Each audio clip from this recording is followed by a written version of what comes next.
नमस्कार दोस्तों, स्वागत है आप सभी का मेरे YouTube चैनल जीके वाला में। जैसा कि आप सभी जानते हैं कि मेरे द्वारा करेंट अफेयर के प्रश्नों और तथ्यों के संग्रह का वीडियो जारी किया जाता है। इसी कड़ी में पिछला वीडियो 20 तारीख से लेकर 22 तारीख तक का जारी किया गया था और पुनः मैं आज 23 से लेकर 25 तारीख तक का वीडियो जारी कर रहा हूँ। तो कृपया बने रहें इस वीडियो के साथ। चलिए बढ़ते हैं तथ्यों की तरफ। तो आइए देखते हैं आज का पहला तथ्य। पहला तथ्य है कि केंद्रीय शिक्षा मंत्री धर्मेंद्र प्रधान ने फाउंडेशनल स्टेज के लिए राष्ट्रीय पाठ्यक्रम की रूपरेखा का शुभारंभ किया है। उन्होंने बाल वाटिका 49 केंद्रीय विद्यालयों का भी शुभारंभ किया। राष्ट्रीय पाठ्यक्रम की रूपरेखा 3 से 8 वर्ष के वायु वर्ग के बच्चों की आधारभूत स्तर की शिक्षा के लिए है। फाउंडेशनल स्टेज के लिए एनसीएफ ने बच्चों की शिक्षा के लिए पंचकोश अवधारणा को सूचीबद्ध किया है और इसके 5 भाग हैं। शारीरिक विकास, जीवन ऊर्जा का विकास जिसको प्राणिक विकास भी बोलते हैं, भावनात्मक और मानसिक विकास, बौद्धिक विकास और आध्यात्मिक विकास जिसको चैतिक विकास बोलते हैं। एनसीईआरटी ने कक्षा एक में प्रवेश करने वाले छात्रों के लिए विद्या प्रवेश विकसित किया है। आगे बढ़ते हैं अगले तथ्य की तरफ। अगला तथ्य है कि आकाश फॉर लाइफ अंतरिक्ष सम्मेलन 5 से 7 नवंबर 2022 तक देहरादून में आयोजित होने वाला है और यह 3 दिवसीय सम्मेलन होगा। यह सभी स्कूल ऑफ थॉट के विस्तारित एकीकरण के माध्यम से पारंपरिक और आधुनिक ज्ञान के सम्मिश्रण को प्रदर्शित करेगा। आकाश तत्व जीवन के लिए आकाश पर पहला सम्मेलन आयोजित करने के लिए सभी प्रमुख वैज्ञानिक मंत्रालय और विभाग ने विज्ञान भारती के साथ हाथ मिलाया है। केंद्रीय मंत्री डॉक्टर जितेंद्र सिंह ने कहा कि विश्व समुदाय में भारत का उदय अंतरिक्ष प्रौद्योगिकी के माध्यम से होगी। ग्लोबल वार्मिंग और जलवायु जैसी पर्यावरणीय समस्याओं के समाधान को भारतीय परिप्रेक्ष्य में खोजने के लिए पूरे भारत में सुमंगलम अभियान चलाया जा रहा है। पंच महाभूत जिसमें आकाश, वायु, जल, पृथ्वी और अग्नि शामिल है पर पूरे भारत में 5 राष्ट्रीय सम्मेलन आयोजित किए जाएंगे। आगे बढ़ते हैं अगले तथ्य की तरफ।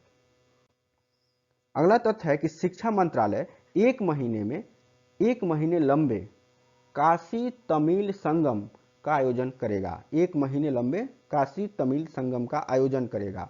यह जो है 16 नवंबर से वाराणसी और तमिलनाडु के बीच सदियों पुराने ज्ञान और प्राचीन सभ्यागत संबंधों की खोज के लिए आयोजित किया जाएगा। शिक्षा मंत्री धर्मेंद्र प्रधान ने बताया कि इन 2 प्राचीन शहरों द्वारा साझा किए गए प्राचीन ज्ञान से परिचित होने के लिए 12 समूहों में 2400 से अधिक तमिल लोग 8 दिनों के लिए काशी का दौरा करेंगे। उन्होंने कहा कि ये लोग ट्रेन से रामेश्वरम, चेन्नई और कोयम्बटूर में आएंगे। उन्होंने ये भी बताया कि इस कार्यक्रम के दौरान सेमिनार, चर्चा और व्याख्यान का आयोजन किया जाएगा।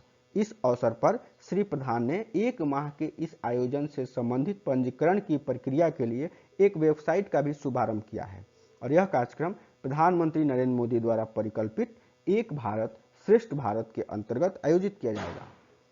आईआईटी मद्रास और बनारस हिंदू विश्वविद्यालय इस मेगा इवेंट के मेजबान भागीदार होंगे। आगे बढ़ते हैं अगले तथ्य की तरफ।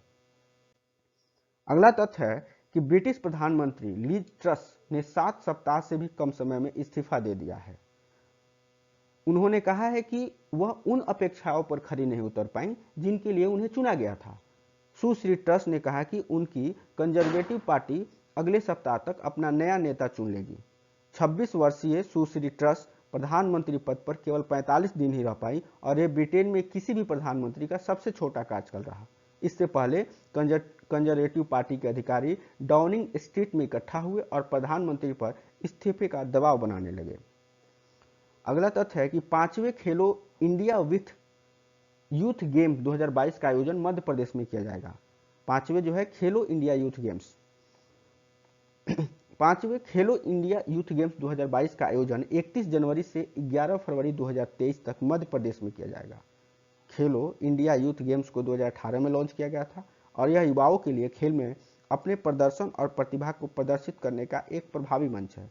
खेलो इंडिया यूथ गेम्स का 4था संस्करण जो है पंचकुला में आयोजित किया गया था। बढ़ते हैं अगले तथ्य की तरफ। अगला तथ्य है कि इसरो जून 2023 में चंद्रयान 3 को लॉन्च करने की योजना बना रहा है। चंद्रयान 3 जो है इसरो पर चांद का इसरो का चांद पर तीसरा मिशन होगा। इसरो का जो है चांद पर तीसरा मिशन होगा। इसरो ने इसे और अधिक मजबूत चंद्र रोवर के साथ लॉन्च करने की योजना बनाई है, जो भविष्य में अंतर्ग्रहीय अन्वेषणों के लिए महत्वपूर्ण है। इसरो के अध्यक्ष एस सोमनाथ के अनुसार चंद्रयान 3 यानी C3 का लॉन्च अगले साल जून में लॉन्च व्हीकल मार्क 3 LVM-3 से होगा। इसरो अगले साल की शुरुआत में देश की पहली मानव अंतरिक्ष उड़ान गगनयान के लिए एबॉट मिशन की पहली प्रशिक्षण उड़ान की भी योजना बना रहा है। सफल एबॉट मिशन और बिना चालक दल के परीक्षण उड़ानों के संचालन के बाद इसरो ने 2024 के अंत तक भारतीय अंतरिक्ष यात्रियों को कक्षा में ले जाने की भी योजना बनाई है। और इसके पहले जो है चंद्रयान 2 लॉन्च किया गया था। इसे 22 जुलाई 2019 को आंध्र प्रदेश के सतीश धवन अंतरिक्ष केंद्र से GSLV मार्क 3 M1 द्वारा लॉन्च किया गया था। चंद्रयान 2 के लैंडर और रोवर का नाम था विक्रम और प्रज्ञान। 7 सितंबर 2019 को इसरो का विक्रम जो है लैंडर से संपर्क टूट गया था। विक्रम लैंडर से संपर्क उसका टूट गया था। आगे बढ़ते हैं अगले तथ्य की तरफ। अगला तथ्य है कि सरकार ने गिद्धों के संरक्षण के लिए एक राज्य स्तरीय समिति का गठन किया है। समिति में वन विभाग के वरिष्ठ अधिकारी और अन्य विशेषज्ञ शामिल हैं। 2 साल के कार्यकाल के साथ यह पूरे राज्य में गिद्धों की आबादी का नक्शा तैयार करेगा और वर्तमान गिद्ध स्थलों के संरक्षण और रिकवरी की निगरानी करेगा। यह समिति जहरीली पशु चिकित्सा दवाओं के उपयोग को खत्म करने के लिए भी काम करेगी, जो गिद्धों की मौत का मुख्य कारण है। गिद्धों की आबादी का निर्धारण करने में भोजन की उपलब्धता एक महत्वपूर्ण कारक है। सन 1993 और 2003 के बीच भारत की गिद्धों की आबादी में 96% की गिरावट आई है। केंद्र सरकार ने राष्ट्रीय स्तर पर प्रजातियों के संरक्षण के लिए 2006 और 2020 में कार्य योजनाएं शुरू की। 21वीं सदी की शुरुआत में भारत में गिद्ध लगभग विलुप्त हो गए थे। आगे बढ़ते हैं, देखते हैं अगला तथ्य। अगला तथ्य है कि केंद्रीय पंचायती राज मंत्रालय ने नई दिल्ली में जन योजना अभियान 2022 पर 2 दिवसीय राष्ट्रीय प्रशिक्षण कार्यशाला का आयोजन किया। 2 दिवसीय कार्यशाला आयोजन के दौरान संशोधित जन योजना अभियान 2022 के लिए दिशा निर्देश और संशोधित ग्राम पंचायत विकास योजना पोर्टल पर पुस्तिका का आयोजन किया गया। जन योजना अभियान 2022 पर 2 दिवसीय राष्ट्रीय प्रशिक्षण कार्यशाला का आयोजन 19 और 20 अक्टूबर 2022 को किया गया था। इस आयोजन में विभिन्न मंत्रालयों, केंद्रों और राज्य सरकार के विभिन्न विभागों के अधिकारी और पंचायती राज संस्थाओं के निर्वाचित प्रतिनिधि और पदाधिकारियों ने भाग लिया था। इस अवसर पर संशोधित ग्राम स्वराज पोर्टल, पंचायत विकास योजनाओं की तैयारी के लिए विषयगत योजना, ग्राम पंचायत विकास योजना GPDP, प्रखंड पंचायत विकास योजना BPDP और जिला पंचायत विकास योजना DPDP का शुभारंभ किया गया। पंचायत राज मंत्रालय 2 अक्टूबर से 31 दिसंबर तक हर साल सबकी योजना सबका विकास जन योजना अभियान PPC आयोजित करता है। आगे बढ़ते हैं अगले तथ्य की तरफ। अगला तथ्य है कि सरकार 15 राज्यों के चिन्हित स्थलों पर स्वदेश दर्शन 2 शुरू करने की योजना बना रही है। स्वदेश दर्शन 2 योजना के तहत 2 या 3 स्थल वाले 15 राज्यों को पर्यटक बुनियादी ढांचे को मजबूत करने के लिए वित्तीय सहायता मिलेगी। प्रयागराज, चित्रकूट, खजुराहो, झांसी और ग्वालियर उन शहरों में से एक है जिनकी पहचान की गई है। स्वदेश दर्शन 2 का पहला चरण जनवरी 2023 में शुरू किया जाएगा। मध्य प्रदेश, कर्नाटक, तमिलनाडु, उत्तर प्रदेश और महाराष्ट्र योजना के पहले चरण का हिस्सा हैं। हाल ही में सरकार ने पर्यटन और गंतव्य केंद्रित दृष्टिकोण के साथ अस्थायी और जिम्मेदार स्थलों को विकसित करने के लिए स्वदेश दर्शन योजना को स्वदेश दर्शन 2.0 SD 2.0 के रूप में नया रूप दिया है और इस योजना को वोकल फॉर लोकल के मंत्र के साथ नया रूप दिया गया है। आगे बढ़ते हैं और आज का अंतिम तथ्य यह है कि UIDAI लगातार दूसरे महीने शिकायत निवारण सूचकांक में शीर्ष पर रहा। सितंबर 2022 के लिए UIDAI ने जन शिकायतों के समाधान के लिए सभी ग्रुप ए मंत्रालयों, विभागों और स्वायत्त निकायों में एक बार फिर शीर्ष स्थान हासिल किया है।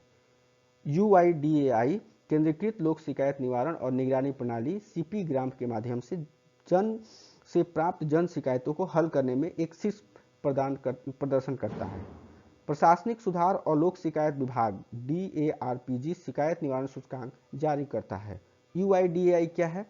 तो ये भारतीय विशिष्ट पहचान प्राधिकरण, इसे आधार अधिनियम 2016 के तहत एक वैधानिक प्राधिकरण के रूप में स्थापित किया गया था। यह इलेक्ट्रॉनिक्स और सूचना प्रौद्योगिकी मंत्रालय MEITY के तहत काम करता है। डॉक्टर सौरभ गर्ग भारतीय विशिष्ट पहचान प्राधिकरण के मुख्य कार्यकारी अधिकारी हैं। चलते हैं आगे और देखते हैं आज के महत्वपूर्ण प्रश्न। पहला प्रश्न है कि इसरो के आदित्य A1 मिशन के प्रधान वैज्ञानिक कौन नामित हुए हैं? उत्तर है शंकर सुब्रमण्यम। इसरो के आदित्य A1 मिशन के प्रधान वैज्ञानिक कौन नामित हुए हैं? शंकर सुब्रमण्यम। अगला है कि भारत ने अगली पीढ़ी की अग्नि बैलिस्टिक मिसाइल का सफल परीक्षण कहाँ किया है? और उत्तर है ओडिशा। अगला तथ्य है कि आकाश फॉर लाइफ अंतरिक्ष सम्मेलन कहाँ आयोजित किया जाएगा? आकाश फॉर लाइफ अंतरिक्ष सम्मेलन कहाँ आयोजित किया जाएगा? और उत्तर है इसका देहरादून। अगला क्वेश्चन है कि किस कंपनी ने हाल ही में भारत में अपना पहला ग्रीन डेटा सेंटर लॉन्च किया है? और उत्तर है इसका फोन पे। आगे बढ़ते हैं अगले क्वेश्चन की तरफ। अगला क्वेश्चन है कि गिनीज बुक ऑफ रिकॉर्ड्स ने सप्ताह का सबसे खराब दिन किसे घोषित किया? और उत्तर है सोमवार।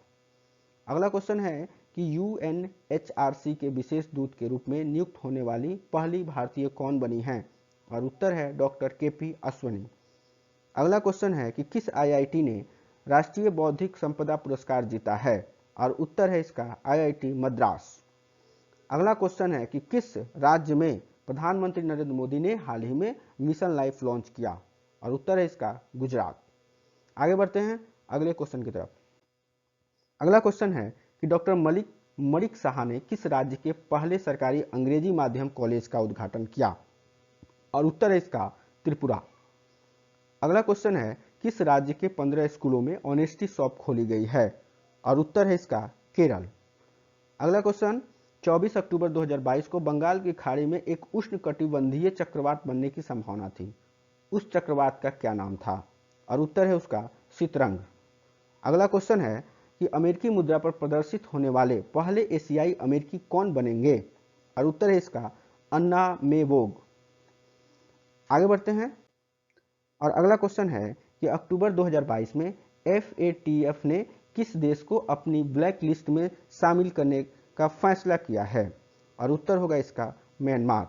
और इस वीडियो का लास्ट क्वेश्चन ये है कि विश्व पोलियो दिवस किसके जन्म के उपलक्ष्य में रोटरी इंटरनेशनल द्वारा शुरू किया गया था? और उत्तर है वो जोनास सॉल्क के जन्म के उपलक्ष्य में, जोनास सॉल्क। तो ये थे आज के तथ्यों और प्रश्नों के संग्रह। मेरे ऐसे ही वीडियो को देखने के लिए कृपया इस चैनल को लाइक सब्सक्राइब जरूर करें ताकि मेरा वीडियो आप लोगों तक सबसे पहले पहुंच सके। तो कृपया इसे सब्सक्राइब जरूर करें। चलिए मिलते हैं अगले वीडियो में, तब तक के लिए नमस्कार।